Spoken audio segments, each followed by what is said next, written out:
Accident में उसकी मौत के बारे में पढ़ा तो एक पल को तो जैसे विश्वास ही नहीं हुआ। दूसरे शहर में रह रहे प्रमोद का मन अब कहीं नहीं लग रहा था। क्या करूं, किससे कहूं, कैसे कहूं?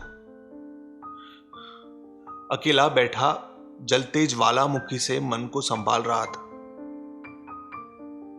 और याद आ रहा था कि 10 साल हो गए, 10 साल हो गए अलग हुए, पर अलग अलग हम कभी हुए ही नहीं थे। सुख दुख, गिला मजा, जितना खुलकर हमने एक दूसरे को बताया, किसी को कभी बता ही नहीं पाए। उसकी भी शादी हो गई थी वहां और मेरी शादी यहां। किसी को कुछ गलत ना लगे इसलिए धीरे धीरे सबको बताना बंद कर दिया। ऐसे ही तो थे हम, हमेशा सबसे अलग। शादी से पहले क्लास में सभी जोड़े घंटों अजीबे बातों किया करते थे, पर हमारे बीच प्यार कभी चर्चा बना ही नहीं। एक दो बार उसकी तरफ से कोशिश हुई तो दोस्ती खोने का डर रहा।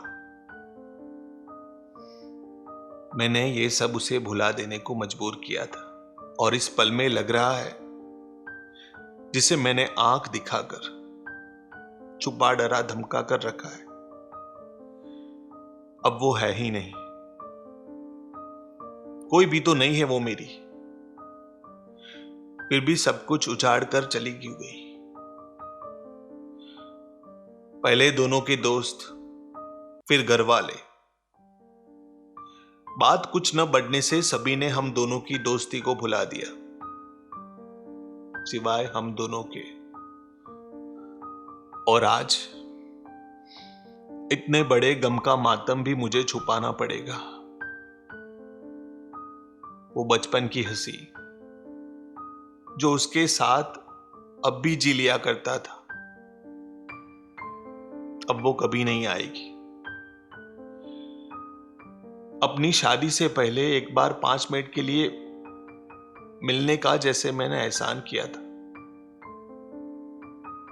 और बस हाथ पर छू जाने से मैं कितना भड़का था उस पर।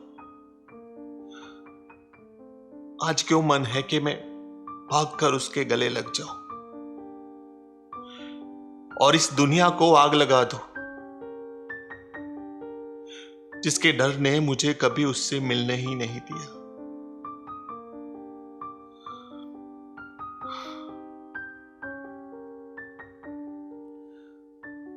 दोस्तों, हमेशा गली मोहल्ले का प्यार, स्कूल का प्यार अधूरा ही रह जाता है ना? इस कहानी की तरह आपका भी रहा होगा। चलो फिर मिलते हैं एक नई कहानी के साथ अगले दिन, यानी कल। तो मैं कल्पेश आपके सामने कल एक नई कहानी पेश करूंगा।